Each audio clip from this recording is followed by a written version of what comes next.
बिस्मिल्लाहिर्रहमानिर्रहीम। Hello everyone, I am doctor Tanveer Arshad Chaudhary. जैसा कि हमारे तमाम viewers, follower, patient, friends and families जानते हैं कि हमने हमेशा करंट इशू को एड्रेस करने की कोशिश की है और आज का हमारा मौजू भी बिल्कुल एक हमारी जो आज की सोसाइटीज़ हैं और आज का जो मुआशरा है उससे रेलिवेंट होगा। बेसिकली हम अपने क्लिनिकल एक्सपीरियंस में से जितने भी कंप्लेंट्स के साथ लोग हमारे क्लिनिक पे रिपोर्ट होते हैं तो हम बेसिकली कोशिश करते हैं कि हम उन्हीं कंप्लेंट्स को अपने इन्फॉर्मेटिव सेशन के अंदर कन्वर्ट करते हैं और अपने व्यूअर्स के नॉलेज को अपडेट करते हैं। तो आज का हमारा मौजू बेसिकली ये होगा कि हेडेक यानी सर दर्द, जो रेगुलर हेडेक क्या चीज़ होती है, कि मुसलसल आपके सर में दर्द रहना, इसकी वजूहात क्या होती हैं और सर दर्द की आगे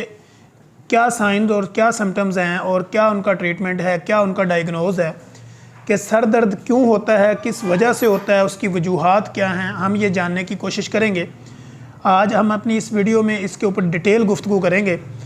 कि सर दर्द की बेसिकली कितनी अक़साम हैं और कौन सी अक़साम किस चीज़ को जो है वो काज करती है या साइन देती है, सिम्टोमेटिकली चेंजिंग बताती है कि कौन सा दर्द किस वजह से होता है और फिर उस वजह का आगे जो है वो डायग्नोज क्या होता है और उसका ट्रीटमेंट हम कैसे करेंगे। तो सबसे पहले हम रेगुलर हेडेक के ऊपर बात करते हैं कि हम अपने व्यूअर्स को समझाने के लिए, चूँकि ये जितने भी हमारे एपिसोड बनते हैं, ये जितने भी हम वीलॉग बनाते हैं, इनका बेसिकली पर्पस जो है वो लोगों के नॉलेज को अपडेट करना है, लोगों को एजुकेट करना है, ताकि उनको सिम्टोमेटिकली चेंजिंग का पता हो कि अगर मुझे ये भी ऐसा कोई सिम्टम्स आ रहा है तो इसके हवाले से मुझे जो है वो अपनी सेहत के बारे में प्रिवेंशली क्या है, किस तरह की एहतियात करनी है और किस तरह की स्पेशलिटी में जाके मुझे अपना केस डिस्कस करना है। तो ये हमारा पर्पज़ है। तो हम बात करेंगे कि रेगुलर हेडेक जो है वो बेसिकली क्यों होता है, उसकी कास्ट क्या है, फिर उसके साइन और सिम्टम्स, ट्रीटमेंट भी और डायग्नोज भी हम आपके साथ डिस्कस करेंगे। तो फर्स्ट ऑफ़ ऑल हम बात करते हैं सर दर्द की अक़साम की। आम रूटीन में देखा जाए तो मेडिकली पॉइंट ऑफ व्यू से सर दर्द की 5 से 6 किस्में होती हैं। सबसे पहला वो सर दर्द जो आपके फोरहेड के ऊपर होता है, यानी ये जो आपका माथे वाला हिस्सा है, यहाँ पे आपकी ये आईज़ के ऊपर वाला हिस्सा और ये वाला जो फ्रंट पोर्शन है, अगर आपको यहाँ पे दर्द रहता है और पेशेंट हमारे पास आता है कि जी सर मुझे फ्रंट पे, मेरे फोरहेड पे मुझे इस तरह का पेन हो रहा है कि यहाँ पे नोज़ वाले हिस्से पे भी हो रहा है और मेरे फोरहेड के ऊपर भी मुसलसल दर्द है, तो हम फौरी तौर पे जज क्या करेंगे कि ये जो दर्द है ये किस वजह से है, इसके साइन और सिम्टम्स क्या हैं।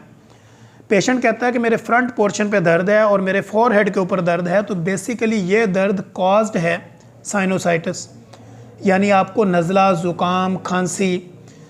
या आपकी नोज़ बंद होने की वजह से आपको फोरहेड के ऊपर मुसलसल फ्रंट वाले पोर्शन के ऊपर दर्द रह सकता है।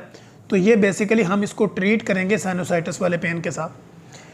अब जो हम इसकी दूसरी किस्म जो कॉमन है वो ये है कि कोई भी ऐसा बंदा, मेल फीमेल, हमारे पास रिपोर्ट हो क्लिनिकल ट्रायल में और वो ये कहे कि मेरे जो है वो आधे सर में दर्द रहता है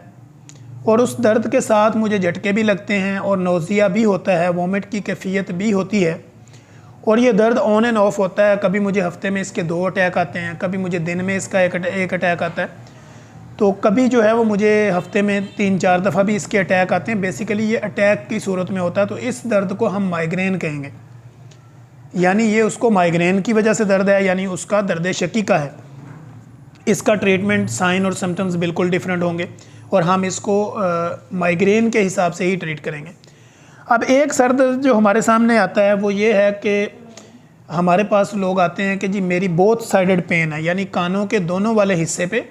और फ्रंट वाले हिस्से पे पूरे दोनों साइडों से दर्द चलता है और फ्रंट वाले पोर्शन पे आता है और मुझे ये लगता है कि शायद सब कुछ घूम रहा है और इस वक्त मेरी तबीयत जो है वो इस कदर बोझल हो जाती है या मेरे सर के ऊपर इस कदर खिंचाव होता है कि मुझे कुछ भी नज़र नहीं आता। तो ये जो दर्द है ये बेसिकली साइन और सिम्टम्स दे रही है कि आपको ये जो दर्द है वो डिप्रेशन और टेंशन की वजह से है, एंजाइटी की वजह से, यानी आपकी दोनों साइडों पे दर्द रहे और दर्द आगे की तरफ आए, फिर आपकी आंखों के आगे अंधेरा आए और मुसलसल दर्द, आपको दबाव वाला दर्द फील हो। तो ये दर्द बेसिकली एंजाइटी, डिप्रेशन और आपकी नफ्सियात, यानी आपकी साइकोलॉजिकल इशू से, मुआशी मामलात से या कोई भी ऐसी घरेलू टेंशन की वजह से ये दर्द हो सकता है। अब एक दर्द और कॉमन हमारे पास अक्सर मेल फीमेल आती हैं और उनका ये कंप्लेंस होती है कि डॉक्टर साहब मेरी गर्दन के पीछे वाले हिस्से से दर्द शुरू होता है और पूरे सर के आगे से फ्रंट वाले पोर्शन तक आता है। यानी मुझे रेगुलर इस तरह का दर्द महसूस होता है कि मेरे कंधों के दरमियान से दर्द शुरू होता है और मेरे सर के फ्रंट वाले पोर्शन यानी फोरहेड तक ये दर्द मैं फ़ील करती हूँ या ये मैं दर्द फ़ील करता हूँ। तो मुझे ये बताएं कि ये दर्द मुझे क्यों होता है और इस दर्द के साथ जो है ना वो मुझे चुभन वाला दर्द होता है। तो ये बेसिकली दर्द जो है वो बेसिकली काज्ड करता है कि सर्वाइकल स्पॉन्डिलाइटिस भी हो सकता है, आपकी पीछे मोरों की हड्डियाँ जो है उनका भी साइज़ बड़ा हो सकता है। इसी तरह जो है वो आपके सर के अंदर भी कोई इन्फेक्शन को भी शो कर सकता है और इसी तरह ये आपकी हड्डियाँ और पट्ठों के मसले की वजह से भी फाइब्रोमियल्जिया टाइप भी ये दर्द हो सकता है। अब एक दर्द और होती है जो पेशेंट हमें आके कहता है कि जी मुझे कंटिन्यूसली मेरे सर में दर्द रहता है, यानी अराउंड ये कोई एक स्पेसिफिक पोर्शन नहीं है लेकिन दर्द मुझे कंटिन्यूसली रहता है। तो मेरे जो है ना वो सर में भी हर वक्त मुझे ऐसे लगता है कि जैसे मेरा सर किसी ने पकड़ा हुआ है और सर में दर्द भी मुसलसल रहता है और दर्द कम होने का नाम ही नहीं लेता। लेकिन अगर कभी कम हो भी जाता है तो थोड़े से टाइम के लिए होता है, फिर दोबारा दर्द हो जाता है। तो बेसिकली अगर इस तरह का दर्द होता है तो हम फिर वरी होते हैं इसके मामले के लिए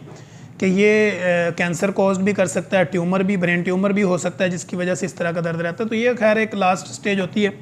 जिसको डायग्नोज किए बगैर नहीं कहा जा सकता, लेकिन ये सर दर्द की एक किस्म है। इसी तरह एक और सर दर्द की जो कंप्लेंट लेकर पेशेंट हमारे पास आता है वो अपने मिड वाले पोर्शन पे अपनी हाथ रखता है सर के दरमियान वाले हिस्से में। वो कहता है सर मुझे यहाँ दर्द फील होता है, ना मुझे राइट होता है ना लेफ़्ट होता है, मेरे सर के दरमियान में दर्द है। तो बेसिकली इसको हम अपनी मेडिकल टर्मिनोलॉजी में साइकोलॉजिकल पेन कहते हैं। ये बेसिकली नफ्सियाती मर्ज़ है, नफ्सियाती दर्द है, यहाँ पे कोई दर्द नहीं होता। लेकिन चूँकि पेशेंट को हम डायरेक्टली ये बात नहीं कहते तो हम उसको साइकोलॉजिकल ट्रीटमेंट देते हैं। अब ये तो मैंने आपके सामने 4 से 5 किस्में रेगुलर हेडेक की वो रखी जो हम अपनी गाइडलाइंस में देखते हैं, जो अपनी हम एक्सपीरियंस में देखते हैं, जो हम अपने क्लिनिकल ट्रायल के अंदर पेशेंट की कंप्लेंट्स को सुनते हैं। तो उसको मैंने कोशिश की है कि अब इसको मैंने आपके सामने इसकी क्लासिफिकेशन की है, फिर उसको क्लैरिफाई करने की कोशिश की है उसके साइन और सिम्टम्स के हिसाब से। अब एक दर्द हमारे पास पेशेंट ऐसे भी आते हैं कि मैं सुबह तक बिल्कुल ठीक थी या मैं सुबह तक बिल्कुल ठीक था, अचानक से मुझे दर्द शुरू हो गया और मैं फ़ौरी भागता हुआ आया। तो सबसे पहले जो पेशेंट हमारे पास आके कंप्लेंट्स करता है और फ़ौरी तौर पे हमें खुद भी बताता है कि मेरा पहले बीपी चेक करो, तो हम फिर क्या करते हैं कि पेशेंट का बाजू और उसका कफ़ प्रॉपर सही तरीके पर रख के उसको हम प्रॉपर एक कफिंग करते हैं और उसके बाद जो है वो हम उसका ब्लड प्रेशर लेते हैं। ब्लड प्रेशर के बाद हम उसकी सैचुरेशंस को देखते हैं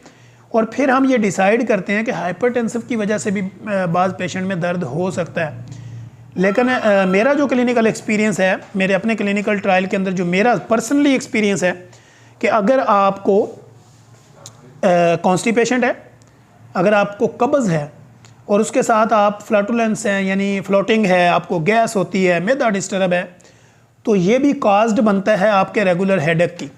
यानी आपको सर दर्द रहना शुरू हो जाता है। बाज़ मरीज़ हमने ऐसे भी देखे कि उनको जब हमने कब्ज़ को ट्रीट किया तो उन्होंने कहा जी मेरा सर दर्द भी ख़त्म हो गया। तो बेसिकली वो काज्ड बनी उनकी कि उनके जो है वो कॉन्स्टिपेशन, फ्लोटिंग और एसिडिटी की वजह से भी पेशेंट जो है वो हेडेक में चला गया। अब एक पेशेंट फिर हमारे पास आता है कि जी मैं रात जो है ना वो प्रॉपर मेरे बच्चों ने मुझे सोने नहीं दिया या मैं बच्चों की वजह से प्रॉपर नींद नहीं ले सकी या मैं नहीं ले सका, तो भी मुझे ऐसे लग रहा है कि मेरा सर जो है ना वो जकड़ा हुआ है। तो ये बेसिकली इसकी प्राइमरी स्टेज होती हैं और हम इसको ये एक नॉर्मल दर्द समझते हैं क्योंकि ये आपकी रात नींद पूरी ना होने की वजह से आपके ब्रेन को प्रॉपर रेस्ट नहीं मिली, तो उस वजह से भी आपको हेडेक हो सकती है। लेकिन जो 5 किस्में मैंने आपको पहले बताई हैं वो मेडिकल टर्मिनोलॉजी और मेडिकल गाइडलाइन के हिसाब से मैंने डिसाइड की। और ये जो 2-3 मैं आपको बता रहा हूँ ये बेसिकली टेम्परेरी पेन होता है, टेम्परेरी आपकी हेडेक होती है। तो इसको फिर हम जज करते हुए उनमें अकाउंट नहीं करते, हम पेशेंट की हिस्ट्री को फॉलो करते हैं और पेशेंट की लाइफस्टाइल को देखते हैं कि उसने क्या खाया, क्या पिया और उसका बीपी शुगर की क्या कंडीशंस है, उसके गुर्दे जो है वो प्रॉपर काम कर रहे हैं, हार्ट डिजीज़ में तो पेशेंट नहीं है, बहुत ज़्यादा ओबीज़ तो नहीं है। तो ये सारी चीज़ें मेंशन करके हम अपने क्लिनिकल एक्सपीरियंस में क्लिनिकल ट्रायल के अंदर फिर पेशेंट को हम गाइडलाइन देते हैं, उसको साइकोलॉजिकल ट्रीटमेंट भी देते हैं और उसकी मेडिकेशन भी करते हैं। अब फर्स्ट ऑफ ऑल जैसे मैंने आपको बताया कि जो फ्रंट पोर्शन वाला आपके फॉरहेड पे अगर दर्द है तो ये बेसिकली साइनोसाइटिस यानी नज़ला, ज़ुकाम, खांसी, नाक कान गले की वजह से हो सकता है। तो हमें फिर ट्रीटमेंट भी नाक कान गले का पहले करना पड़ता है, तो फिर जाके ये पेन रिलीज़ होता है। इसी तरह मैंने आपके सामने किया बोथ साइडेड वाला कि दोनों साइडों पे दर्द होता है, सर वजनी रहता है। तो इसके लिए हम उसको ट्रीटमेंट देते हैं, नफ्सियाती तौर पे भी ट्रीटमेंट देते हैं, यानी उसका साइकाट्री का ट्रीटमेंट भी देते हैं, उसको रिलैक्स भी करते हैं, उसकी टेंशन रिलीजर मेडिसिन भी देते हैं ताकि पेशेंट थोड़ा सा रिलैक्स हो, और साथ में उसको पेन किलर वगैरह भी दे देते हैं। और इसी तरह जो मैंने आपको बताया कि वन साइडेड है, और वन साइडेड के बाद वॉमिट है, और उसके अटैक आते हैं हफ्ते में 2-3 दफ़ा, और जब आते हैं नोज़िया फील होता है, तो ये बेसिकली माइग्रेन है। और माइग्रेन के लिए हम माइग्रेन के ट्रीटमेंट को चलाते हैं, और उसका ट्रीटमेंट चूँकि लेंथी और प्रोसीजिंग उसकी लंबी होती है, तो हम प्रॉपरली पेशेंट को गाइड करते हैं कि आपको माइग्रेन है, यानी दर्द शकीका है, आधे सर का दर्द है, अब इसका ट्रीटमेंट जो है वो इस कैटेगरी में होगा, तो पेशेंट को फिर हम उसी में ट्रीट करते हैं। अब उसके बाद मैंने आपके साथ एक बात की कि बाज़ दफ़ा मेल के अंदर वो दर्द जो एक साइड पे हो और उसकी आंख में ऐसे लगे कि जैसे कोई चीज़ मुझे इसके अंदर घुसेड़ रहा है, कोई चीज़ मुझे मार रहा है, मेरी आंख में कुछ सुआ टाइप कोई चीज़ लग रही है, तो ये मेल के अंदर बेसिकली इस तरह का दर्द होना, ये भी बेसिकली हेडेक है, और हेडेक की ही एक किस्म है। तो फिर इसमें भी हम देखते हैं उसकी साइन और सिम्टम्स को मद्देनज़र रखते हुए पेशेंट की फ़िज़िकली अपीयरेंस जो हमारे क्लिनिकल ट्रायल में होती है, तो उसको सामने रखते हुए फिर हम उसका ट्रीटमेंट करते हैं, तो ये भी पेन रिलीज़ हो जाता है। इसी तरह जो मैंने आपको मिड वाला बताया कि सर के दरमियान में पेशेंट उंगली रख के बताता है कि मुझे यहाँ पे दर्द हो रहा है, तो वो बेसिकली नफ्सियाती दर्द होता है, वो कोई टर्मिनोलॉजी में वो कोई प्रॉपर दर्द नहीं है। तो फिर हम पेशेंट को उसका साइकाट्री के हिसाब से उसको नफ्सियाती ट्रीटमेंट देते हैं, कोई भी मेडिकेशन साथ करते हैं ताकि पेशेंट थोड़ा अपने आप को रिलैक्स फील करता है। इसी तरह जो मैंने आपको बताया कि गर्दन के पीछे से आपको दर्द आता है फ्रंट तक, तो वो बेसिकली आपकी हड्डियाँ के साइज़ बढ़ने से, मोरों की हड्डियों के साइज़ बढ़ने की वजह से भी हो सकता है, या आपके पट्टे के दबाव की वजह से भी हो सकता है, कंधों में खिंचाव की वजह से भी हो सकता है, बहुत ज़्यादा झुक के काम करने की वजह से भी हो सकता है, बहुत ज़्यादा बाइक चलाने की वजह से भी हो सकता है, बहुत ज़्यादा आपका स्टैंड अप रह के नीचे देख के काम करने की वजह से भी ये दर्द निकल सकता है। तो उसको फिर हम मेडिकली ट्रीटमेंट में पेन किलर्स और मल्टीविटामिन, कैल्शियम वगैरह उसका बूस्ट अप करते हैं, तो ये दर्द भी उसका रिलीज़ हो जाता है।